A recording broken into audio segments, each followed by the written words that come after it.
Bien de bien. Bueno, como venimos hablando, una serie bastante eh, práctica, valga la redundancia, es una fe práctica. Partimos con papá anunciando y abriendo el tema de la serie, cómo es que la Biblia se aplica en nuestra vida, en nuestra cotidianidad y nos hace crecer espiritualmente. Abordamos también con Marita eh, cómo es que cómo ver lo invisible, la fe como una fuente de esperanza en la adversidad, paz mental y resiliencia en tiempos difíciles. Y el tema que traigo el día de hoy para poder analizar, que Dios empieza a trabajar en nosotros, es intencionalidad. ¿Bien? Intencionalidad. La brújula de nuestras acciones. Y para esto quiero comenzar con una historia de un personaje que ustedes ya conocen, o deberían de conocer, es súper famoso. Meto acá en la historia a David, este famoso personaje. Eh, David explica una escena donde Dios unge a David como rey. Samuel, que es el profeta, es enviado por Dios a ungir al futuro rey. Fue a la casa del padre de David, bien. Dios le dice que no se fije en lo físico, sino en el corazón. Eso lo vemos en 1 Samuel 16, del 6 al 7. Y cuando se presenta que Samuel va a la casa, el padre de David presenta a todos los hijos menos a él, conste que es el más pequeño. Él y Samuel entra, ve a los más grandes. En ese tiempo era por orden, el primogénito es como lo más importante. Y estaba ahí el más grande, literalmente era como el caso excelente, tipo, sos el hijo perfecto, sos el hijo al que todos esperamos que seas rey. Si vino un profeta, era el más grande, era el más fuerte, buen parecido. Y en ese momento hasta Samuel, cuando entra, lo checa así, le hace un escáner rápido y dice, ya fue, listo. El primero, o sea, el más grande. Y Dios en ese instante le dice que no se guíe por la apariencia, porque Dios se guía por el corazón. Así que, teniendo esta historia en mente, me gustaría que ustedes vean, bien, cómo es que Dios nos ve a nosotros, como un David que está en medio del campo, un David que está en medio de las ovejas, trabajando sucio, con barro puede ser, con más de 12 horas capaz que trabajando a full. Y cómo es que Dios ve en nosotros ese futuro esplendor, ese propósito que muchas veces nosotros no logramos ver. Eso tiene y parte con la intencionalidad. Me gustaría orar para que Dios nos guíe, para que Dios nos hable y nos hable en cada contexto. Cada uno viene acá con una historia, cada uno viene acá con lo que pasó en el día y la idea es que Dios nos hable, nos ministre y nos guíe como cada uno es y como Dios nos conoce. Amén. Bueno, Padre Celestial, te agradezco por poder estar acá en familia, en comunidad, compartir juntos. La verdad es un agrado enorme, es una bendición poder compartir, poder hablar de tu palabra, poder ver cómo nos ministra, poder ver y sentirnos, Dios, parte de un mismo cuerpo. Sé tú, Dios, ministrando nuestra mente, dándonos enfoque, claridad en un mundo tan distorsionado, donde no aguantamos ni 2 segundos, pero ayúdanos a mantener el enfoque. Y sé tú hablándonos, Dios. Toca esas fibras, toca eso que tú quieres transformar, moldear en nosotros. Te agradezco, Dios, por la gracia, por permitirnos estar acá en comunidad. En el nombre de Jesús, amén y amén. Así que, bien de bien. Corte por acá. Bien. ¿Cuántos de acá tienen fe? ¿Todos tienen fe? Amén, ¿no? ¿Verdad? ¿Cada cuánto tienen fe? Chequen esa pregunta. ¿Cada cuánto? ¿Cada cuándo? ¿En qué? ¿En todo tiempo? ¿Puede ser? ¿No? ¿Sí? ¿En todo tiempo? ¿Sí? ¿Por acá? ¿Por acá? Obvio, Dios nos demanda tener fe en todo tiempo. Nos pide que tengamos fe en todo tiempo. ¿Y cómo se llevan con el arrepentimiento? Chan. ¿Cada cuánto se arrepienten? Cuando se dan cuenta que se erraron o cuando alguien les dice que erraron y lo hacen por compromiso.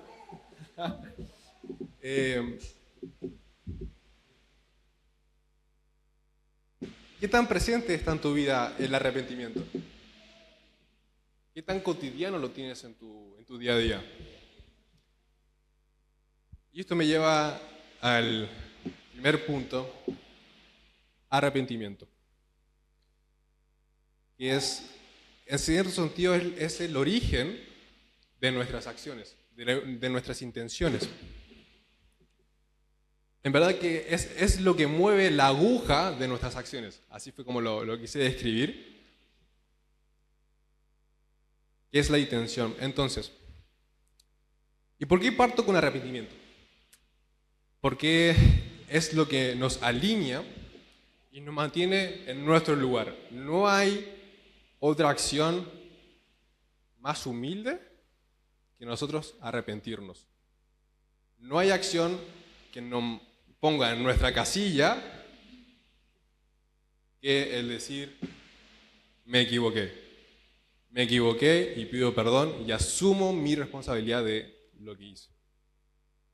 Eso nos pone en un lugar de vulnerabilidad, porque decir, erré. Y desde esa posición es en la que quiero que nos encontremos para poder abordar todas nuestras acciones. Porque si estamos no desde esa posición, vamos a acabar tomando esas acciones con malas intenciones. Acá lo quise ejemplificar como una brújula. Una brújula desajustada. Imagina que estás haciendo una caminata. Trekking se llama, ¿no? Estás en el suelo de la montaña, la mochila, qué sé yo, los palitos. No sé para qué sirven los palitos, la verdad. Creo que son de apoyo, ¿no? Para ir a pincharlos y quemarlos en la fogata y comerte el marshmallow. Pero imagínate que estás con una brújula y esa brújula está descalibrada a unos 5 grados. Descalibrada es como que esté rota, o sea, no está apuntando al norte y está desajustada 5 grados a la izquierda. Al principio uno dice, bueno, no es nada, son 5 grados, no va a hacer una gran diferencia. Después de 2 horas vamos a ver dónde caíste. Si no sigues recto, sigues así. No sé, ibas para Atlántida y terminaste en Rivera, qué sé yo, tomándote una guaraná. ¿Desde dónde partiste? ¿Cómo partiste? Hace la diferencia. Si no partes desde el lugar correcto, no vas a saber dónde va a caer.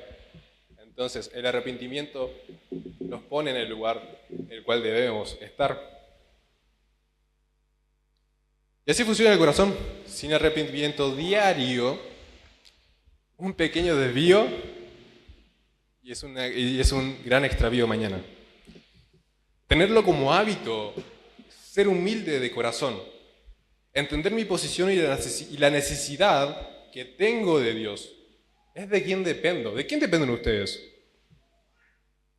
¿De quién? De sus padres, del Estado, de su trabajo, de cuántos likes tienen, de cuánto ganan, de lo que tienen. ¿De quién dependen? Eso nos orientará nuestro corazón y nuestras intenciones, que conllevarán a nuestro corazón. Desde ahí parten. El arrepentimiento que vale, o sea, que tiene valor, es el genuino, no es el que pasa por desapercibido, tipo, no sé, que si me puede caer el vaso y, perdón. El que es por sin valor, o sea, como por inercia a veces pueden salir.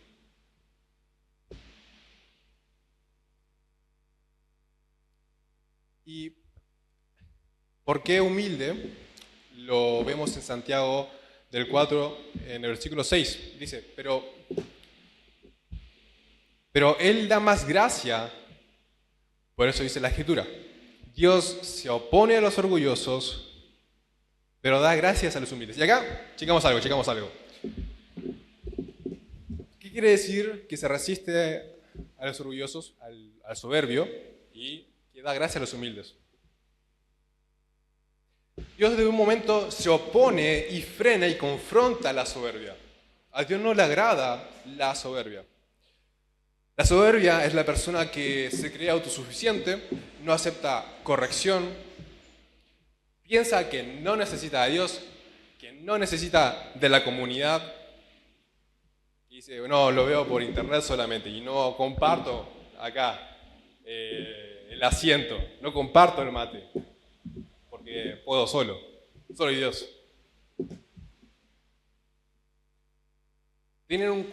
Son los soberbios los que tienen un corazón endurecido, un corazón duro como piedra. Son esas personas difíciles.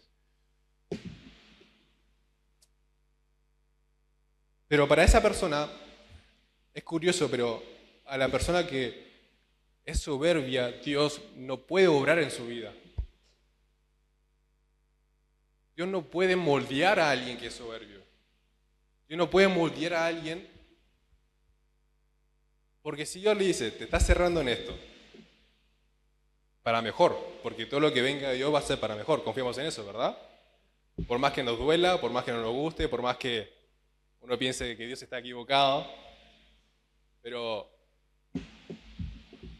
Dios no puede moldear a alguien que se basa en su soberbia.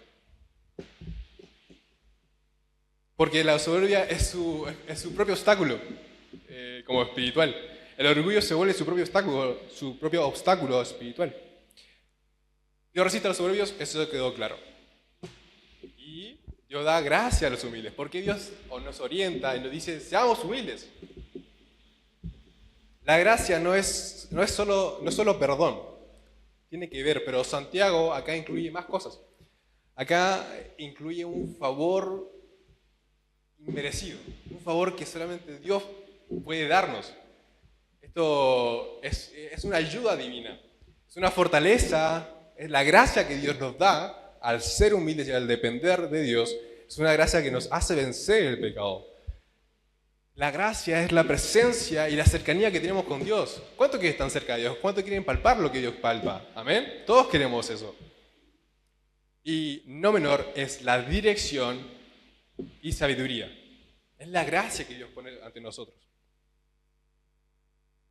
Y es curioso, pero la gracia nos lleva al nivel más alto. Al nivel más alto que un cristiano puede llegar. ¿Saben cuál es el nivel más alto? El nivel más alto que un cristiano puede llegar es a los pies de Cristo. Es el nivel más alto que podemos llegar. El éxito al que debemos de apuntar todos no es tener la mejor posición o trabajo, no es entrar a la mejor universidad, no es tener la mejor casa o el último modelo de auto. El mejor y máximo nivel que Dios nos permite llegar es estar a los pies de Cristo. Porque estando a los pies de Cristo, uno está cerca del corazón de Dios, está cerca de lo que Dios siente, de lo que Dios es, de lo que Dios quiere mostrar ante nosotros. Estar ahí, pero estar ahí lleva un costo, lleva a decir, bueno, no puedo yo solo, necesito de Dios y me humillo.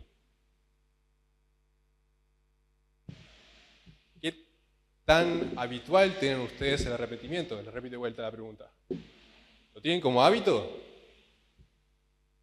¿Qué tan cerca de los pies de Dios están?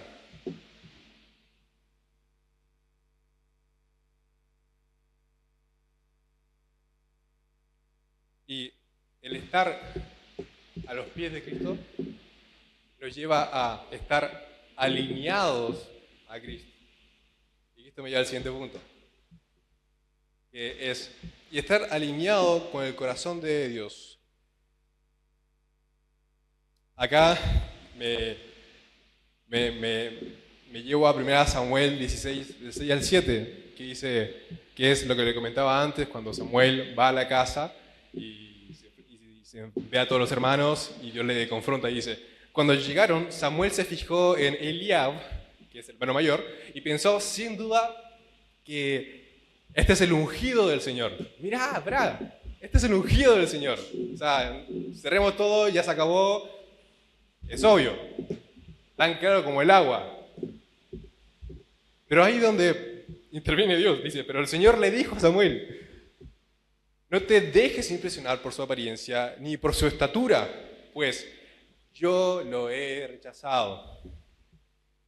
La gente se fija en las apariencias, pero yo me fijo en el corazón. Dios se fija en el corazón y no en las apariencias. Esa es una verdad, es un principio de Dios. Y bueno, que Dios nos diga que se fija en el corazón y no en la apariencia, me deja en la duda tipo, ¿qué tengo en mi corazón? ¿Qué hay en mi corazón? ¿Qué tienen ustedes en su corazón? Porque eso es lo que Dios se va a fijar. Porque Dios va a apuntar a eso. No que tan lindo mi video, no que tan fuerte estoy, ni que tan inteligente soy. ¿Qué hay en tu corazón? ¿Qué tipo de fe ustedes tienen? ¿Es una fe auténtica o genuina? ¿O es más legalista? ¿O realmente no tienen fe en Dios en sí mismo, sino en cosas, o en signos, en símbolos? ¿O se tienen más fe a ustedes mismos que a Dios?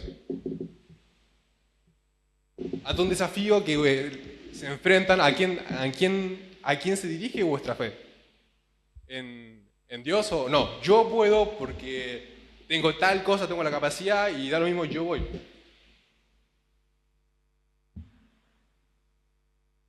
Y me deja pensando si de verdad, ¿qué hay en mi corazón? ¿Qué contengo en mi corazón? Hay que hacer una limpieza, tengo que rendirlo a Dios, a los pies de Cristo, decirle, Dios, esto es lo que tengo en mi corazón. ¿Va alineado contigo? ¿Es lo que tú quieres?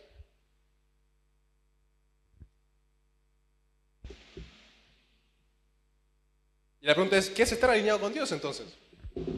Y es sentir como Jesús sintió en la tierra.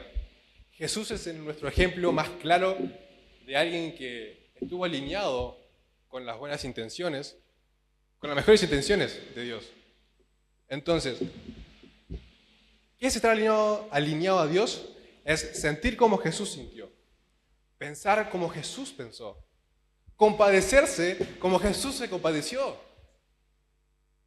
amar lo que Dios ama y aborrecer lo que Dios aborrece. No son las dos cosas, ojo ahí.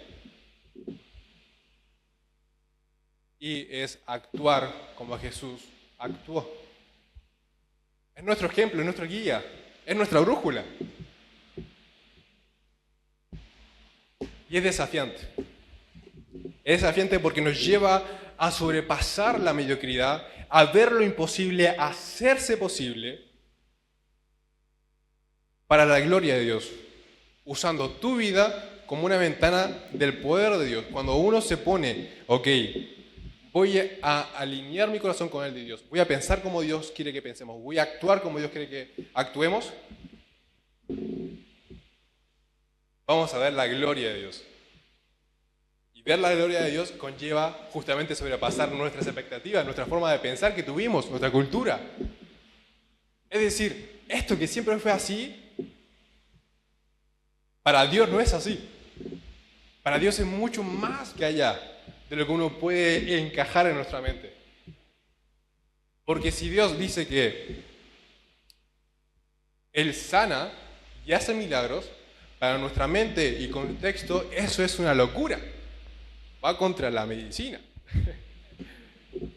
Pero para Dios es mucho más. Para Dios sobrepasa eso.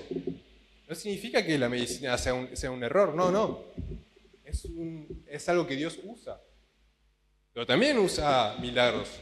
Entonces, si tú no estás alineado al corazón de Dios y ve que Él transforma vidas, ve que de lo malo cambia lo bueno, y ojo, ¿cómo se contraataca con lo malo? Con lo bueno. En un mundo donde me pegás y yo te reviento después. ¿Verdad? Me mirás feo y te espero afuera. Nos paramos de mano. De una. Cuando uno está alineado al corazón de Dios, Dios va más allá y dice, ante tu mirada que me hace enojar y me enfurece por dentro, Dios quiere que esa relación sane. Ahí piensen ustedes con quién. Con un familiar, con un amigo, con alguna suegra, capaz que por ahí. Ahí vemos la transformación de Dios. Vemos que Dios apunta mucho más. Vemos que Dios apunta a algo justamente que veíamos imposible y vemos posible. Acá me llevo a otra historia. Estamos hablando de David. Qué fascinante historia. David y Goliat. Ah, no. David es un chiquitito petizo y Goliat es un gigante mastodonte. Para hacerle el resumen de la historia, como saben, David cuidaba ovejas, bien, es el encargado del cuidado de ovejas, enfrentaba leones, enfrentaba osos para cuidar a sus ovejas, y Dios lo lleva a hacer lo imposible. Dios lo usa para hacer lo imposible, para glorificar a Dios. Entonces, el padre le dice, bueno, estaba en una guerra donde se encontraba Goliat como oponente. El padre de David le dice, bueno, te dejo una vianda, ve con tus hermanos. Él no tenía ni la edad para pelear. Y dice, bueno, ve, llévales comida y también cuando vuelvas dame feedback. Tipo, ¿cómo están? ¿Están vivos o no? Era su manera de comunicarse. No había WhatsApp, no había un correo. No era tan así. Era más el boca a boca. David, el responsable, del día siguiente se levantó temprano y arrancó para allá. Va, se enfrenta, ve el momento donde están los ejércitos. Como pueden recordar, Goliat salía y iba a tirar como chipita, así. A ver, ¿quién se atreve a venir conmigo? ¿Quién viene? Peleemos uno a uno. Laura. Y encima decía, si nosotros ganamos, ustedes nos sirven a nosotros. Y si ustedes nos ganan, nosotros les servimos a ustedes. Estaba ahí, en medio de una guerra. Va David, y acá se ve la diferencia, y acá se nota cuando el corazón de uno está alineado al corazón de Dios. Apenas David escuchó a este personaje gigante, mastodonte, que le tiraba chispita al pueblo de Israel, David fue como si le tocaran una fibra en su corazón, diciendo, no, ¿cómo que este va a tirarnos o hacernos enojar o confrontar al pueblo de Dios, al pueblo de Israel? David tenía sentía como Dios amaba al pueblo de Israel. ¿Cómo quería? ¿Cómo lo cuida? Dice, no puedes ir contra mí. Es como si fuesen contra su familia. Si alguien viene el día de mañana y dice, no, qué sé yo, con tu familia se enoja o se quiere agarrar el pleito, uno va a salir a defenderlo, ¿verdad? Porque lo ama, porque lo quiere. Bueno, la misma sensación de Dios al amar al pueblo de Israel es la que sentía David. Y David va y se enfrenta contra Goliat y dice, no, yo voy. No puede ser que este ande gritando o ande diciendo que cualquier cosa sobre el pueblo de Israel. Peticito, chiquito. Así. O más flaco que así. Entonces, y va, agarra su piedrita, su onda, y le digo, ¿qué es lo que sentía David? En ese justo momento, donde Goliat lo provocaba. Y David contestó, 1 Samuel 17, 45, 47. Tú vienes contra mi espada, lanza y jabalinas, pero yo vengo a ti en el nombre del Señor de los ejércitos, el Dios de los escuadrones de Israel, a quien has desafiado. Hoy mismo el Señor te entregará en mis manos y yo te mataré, te cortaré la cabeza. Hoy mismo echaré los cadáveres del ejército de los filisteos a las aves del cielo, a las fieras del campo, y todo el mundo sabrá que hay un Dios en Israel. Todos los que están aquí reconocerán que el Señor salva sin necesidad de espada ni de lanza. La batalla es del Señor, la batalla es del Señor, y Él los entregará a ustedes en nuestras manos. Así lo hizo David. Y después todos sabemos cómo terminó la historia, ¿no? David, el pueblo de Israel, Dios fue glorificado. Y no se trató de fuerza, ni de capacidad, sino de tener la intención correcta en el corazón para la acción correcta. David enfrenta a Goliat con el celo, el amor de Dios, el amor que tiene Dios para Israel.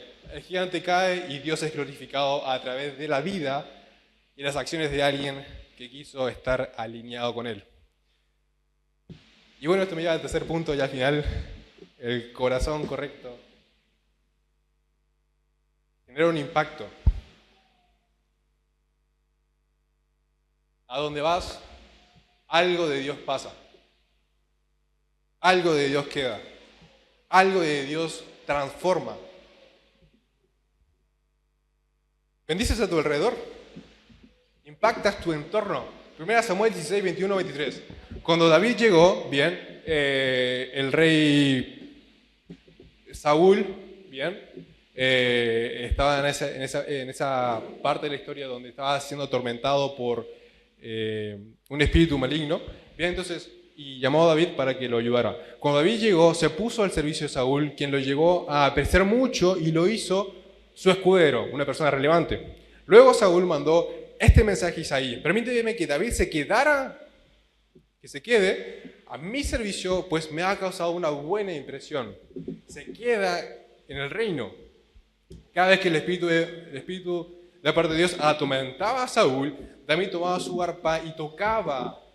La música calmaba a Saúl y lo hacía sentirse mejor, y el espíritu maligno se apartaba de él. Cuando tienes el corazón correcto, Dios te posiciona donde Él quiere usarte. Tu presencia trae paz donde antes había tormento. Tus dones bendicen incluso a gente difícil, a esa gente que tiene el corazón duro, o gente rota, o a gente enferma, o gente sucia. Dios te usa para bendecirlos. Y no menos, y tu vida refleja quién está gobernada en tu interior. Vemos la historia de David, cómo se alineó, cómo tenía un corazón agradable ante Dios, cómo eso no solamente hizo enfrentarse contra Goliat, sino mostró el poder de Dios y glorificó a Dios y bendijo a todo el pueblo de Israel. Porque después cae Goliat y después todos, este es mi Dios, pumba, y atacaron contra todos y todos la quedaron, la verdad. Entonces, ese es el impacto real. El corazón correcto te llevará a lugares correctos, con las personas correctas, para bendecir y para que Dios sea glorificado. Hay muchos ejemplos personales, pero puedo decir que esto es 100% real. Lo he vivido por gracia y misericordia de Dios.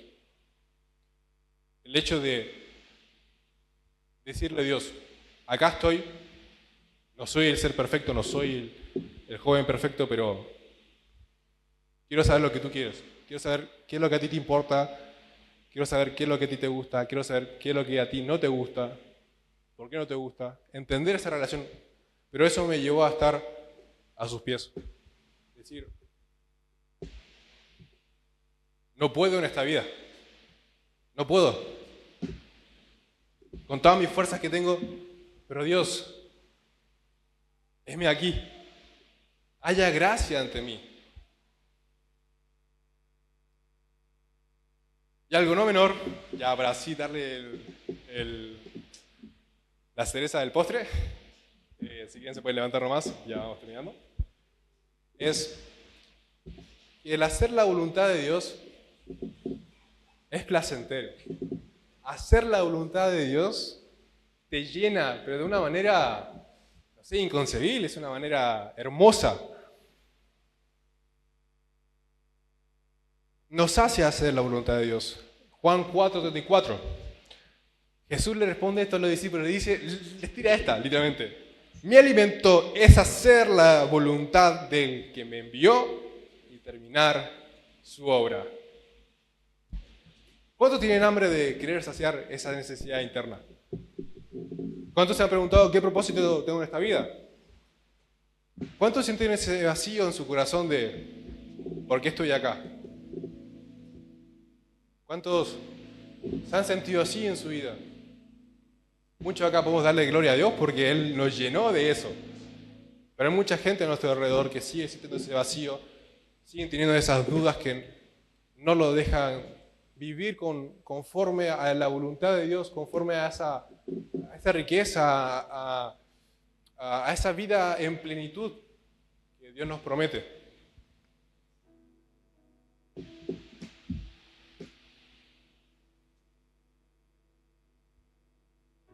Ya, mi recomendación es que hoy es el momento de que te arrepientas, alinees tu voluntad con la de Dios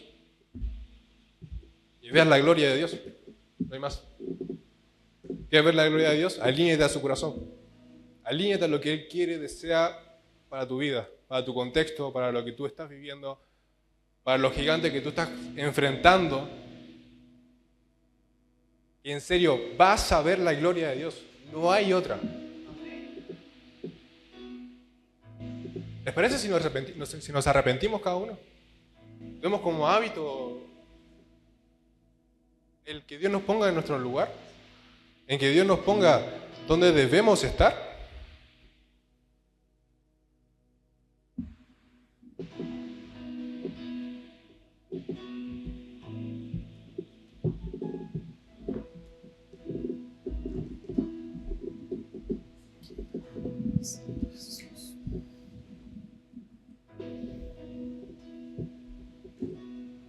Padre Celestial,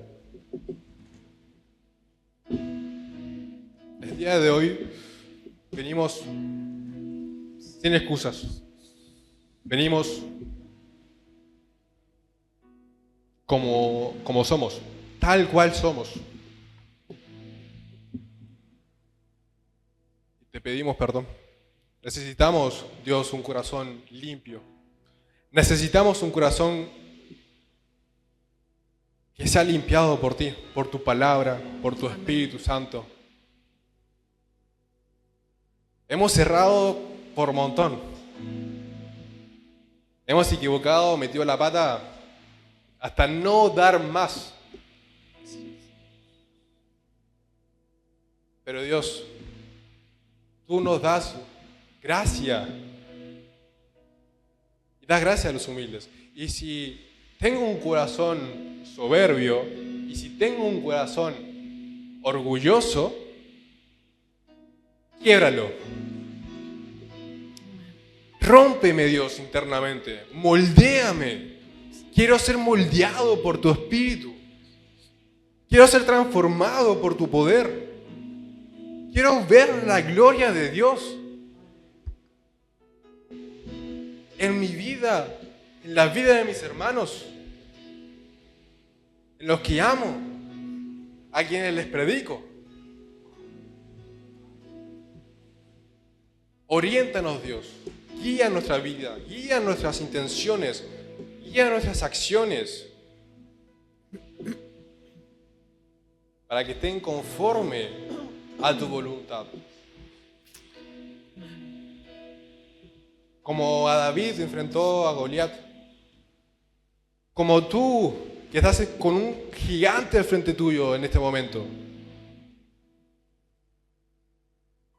Di que no estoy solo, sino que estoy con el Señor, con el Rey de Reyes. Y no hay nadie que pueda ir contra Él. Y que eso lo vivamos día a día. Que eso lo encontremos en nuestra cotidianidad. Que esa fe práctica la veamos, la sintamos, las accionemos y las compartamos. Gracias, Dios. Gracias, Espíritu Santo. Trabaja en nuestra vida y danos gracia. Te pedimos perdón. Y ayúdanos a seguir la carrera. Ayúdanos a seguir hasta la meta.